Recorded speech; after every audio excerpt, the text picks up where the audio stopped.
Hi all. So in today's class, we will be studying about the turning on and turning off Chara of silicon control rectifier. So last class, we have studied the VI Chara, which is the static Chara. And here we are studying about turn on and turn off, which is the dynamic characteristics. Okay, let's see. So switching Chara of SCR, when we say is the time variation of voltage across its anode and cathode. So you know that an SCR, it has an anode, cathode, and a gate terminal, right? So switching Chara is actually the time variation of voltage across the anode and cathode, the voltage that is happening here, and the current through it during the turn on and turn off process. During turn on and turn off, dynamic. Earlier, it was a static VI Chara that we studied about. Now we are talking about the instant the SCR is on or the thyristor is on and the instant when the SCR comes off, turn on and turn off. So it is actually of two types of characteristic. One during turn on process and other during turn off process. So the switching Chara have two types. One is for turn on and one is for turn off. And that's why it is called a dynamic characteristic. Okay. So when we talk about turn on, delay time, rise time, spread time, they are associated with the on process. Then reverse recovery time and gate recovery time are associated with turn off process. So I think these things will be clear for you. So when you are writing for your exam, you should specify these things. Turn on, turn off, delay time, rise time, spread time, the reverse recovery time, and gate recovery time. Okay, now let's see in detail about the turn on time. That is SCR or thyristor turn on time. Time required by the SCR, so on time. So turn on time, what it is? So generally we can say how it is becoming on. So here, time required by the SCR to change its states from forward blocking mode, that is, it's in an off state, to forward conduction mode when a gate pulse is applied, right? That is the time during which it changes from forward blocking state to the final on state, or even you can say forward conduction mode. The total turn on time of SCR comprises of three different levels, that is delay time, rise time, and spread time. And now we will see in detail what these things are actually about. Delay time, rise time, and spread time. Okay. So now let's see the Chara. So this characteristic actually shows the turn on and turn off time together in detail. So now let's see only the turn on process. So I told you turn on is actually about, there is a delay time, we can represent this as TD. So here is the delay time. Then we have the rise time TR. So you can represent this as TR. And then we have the spread time, right? TP. So what actually is delay time? So when we are talking about delay time, rise time, and spread time, you should see the voltage during that time. And that is the voltage across anode and cathode, and then the current passing through the anode and the gate signal. Okay, so what is delay time? So delay time is measured from the instant at which gate current reaches to 0.9 Ig. So you can see that the gate current has reaches 0.9 Ig to the instant at which anode current reaches 0.1 Ia. So anode current is actually reaching 0.1 Ia. So gate current 0.9 Ig to the instant anode current is reaching 0.1 Ia. And that happens to be, this much part happens to be the delay time. So Ig and Ia are final values of gate and anode current. So gate current is finally 0.1 Ig and here anode current is finally 0.1 I, that is 10%. So that gap is called the delay time, or even you can say it is a time defined as a time during which anode voltage falls from VA2. So you see the voltage is falling from VA to 0.9 VA. So that is all how. So we can define delay time in three different ways based on the gate current, then anode current, as well as the anode voltage. Anode voltage is VA, gate current is IG, and anode current is IA. Okay, so that's about the delay time. Now let's talk about the rise time. So it is the time taken by the anode current to rise from, so it's obvious, no, 10% to 90%. This is actually 90%. So from 10% to 90%, what is the time taken? That is the rise time. Or it can even be the time taken by the voltage to fall from 90% to 10%, 0.9 of VA to 0.1 of VA. So why this voltage is decreasing? The phenomenon of decreasing anode voltage and increasing anode current is entirely dependent upon the type of the load. Rise time is inversely proportional to the magnitude of the gate current and its rate of rise. So it is actually inversely proportional to the magnitude of the gate current. So you can see the gate current is giving a constant value. So more the value of gate current.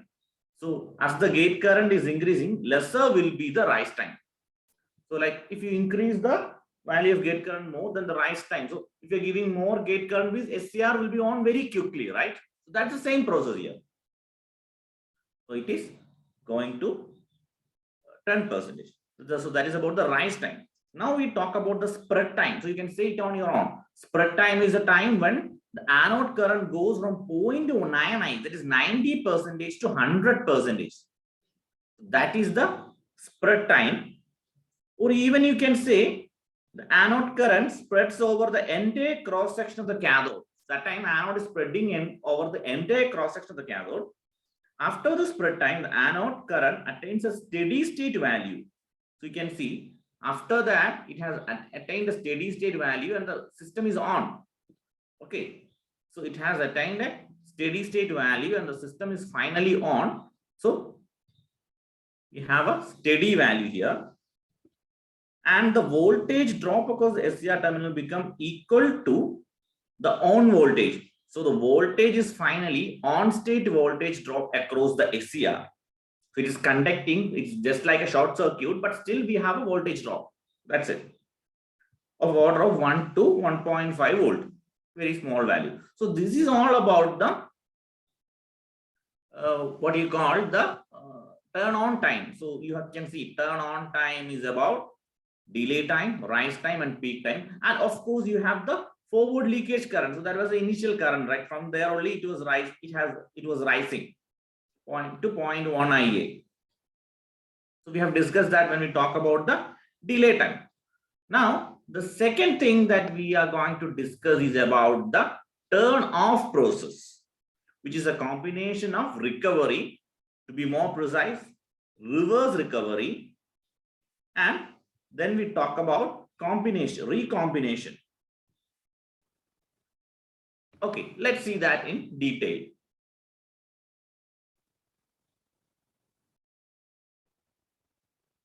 So the same thing which I have just explained, delay time, rise time, and spread time, I have given here. You can write down the notes from here. Okay, now let's see about the turn off time. So what do you mean by turn off of an SCR? Once the thyristor is switched on, that is the anode current is above the latching current. So you already seen what is halting current and latching current. The gate loses control over it. So for turning off the SCR, so turning off is actually called commutation also. Turning off of the SCR is also called commutation. Anode current must fall below the halting current. So when it was above halting current, it was becoming on. So now the anode current must go below the halting current so that it is on. After anode current fall to zero, we cannot apply forward voltage across the device due to the presence of charge carriers into the 4 layers. So once the anode current falls to zero, we cannot apply forward voltage, right? So we must sweep out or recombine these charges to proper turn off of an SCR. So there is a process called recombination. So turn off of SCR can be defined as the interval between anode current falls to zero and the device again regains its forward blocking mode. So from the forward blocking mode, it went to forward conduction mode, that was on time. Now from the forward conduction mode, or from the anode current falls and the device again become forward blocking mode. So on the basis of removing these charge carriers or the charges from the 4 layers, we have P and PN layers, right? The turn-off time of SCR can be divided into two regions actually.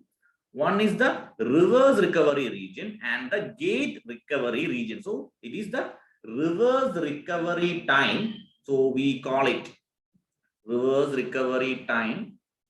So that can be mentioned as TRR. So I will show you the figure, and gate recovery time, which is TGR.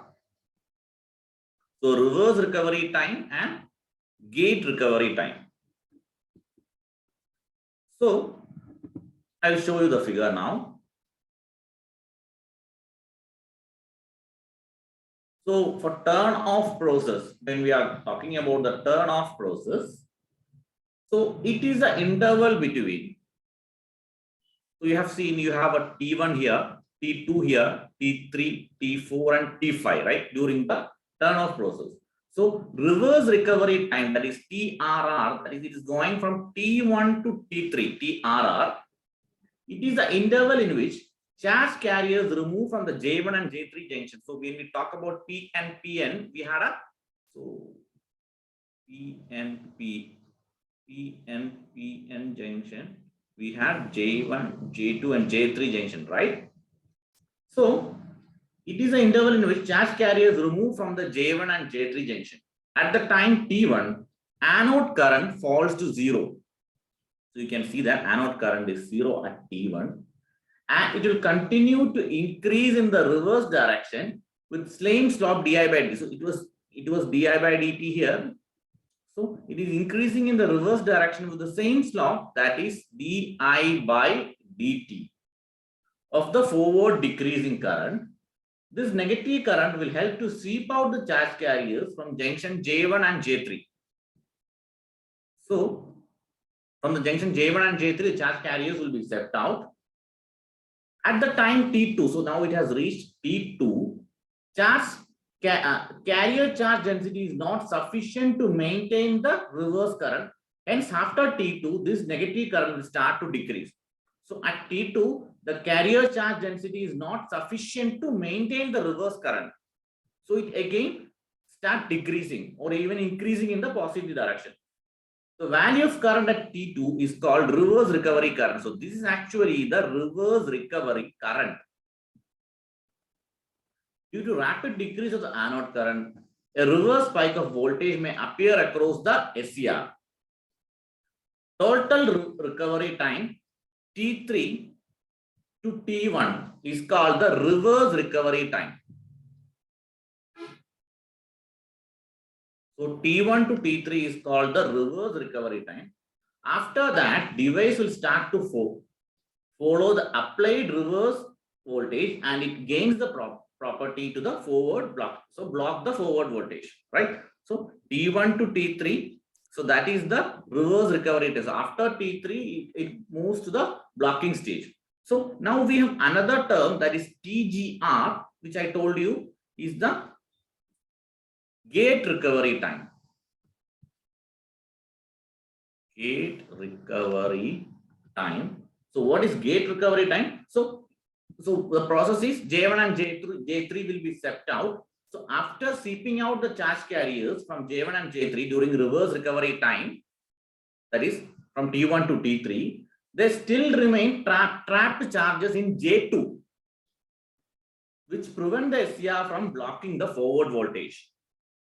So this trapped charge can be removed by recombination only, and the interval in which this recombination is done is called gate recovery time. So a process called recombination will happen. So this recombination is possible if a reverse voltage is maintained across SCR. Through the magnitude of this voltage is not that important. So J2 junction, there will be a reverse voltage, right? Because it is reverse bias. So even though that is not important, but they can be removed by recombination. So you have seen that it is a combination of reverse recovery time and gate recovery time. So TC is actually the circuit turn-off time. So TC is equal to circuit turn-off time, and TQ is the thyristor turn-off time. TQ is the thyristor turn-off time. So you can see TQ is the combination of TRR plus TGR, and then TC is the from T1 to T5, it is a circuit turn-off time because recombination is also happening. So this is enough examination point of view for you to explain. That is turn on and turn off Chara, which is the dynamic characteristic. So I hope it's clear for you. The same thing which I have explained, I have given us notes also. So you can write it down from here. So it will be easy for you to understand and score in the exam. But even it's good if you listen to how I am explaining the figure and study. So I hope that it's clear for you and you have understood what is turn on and turn off Chara of thyristor. Thank you.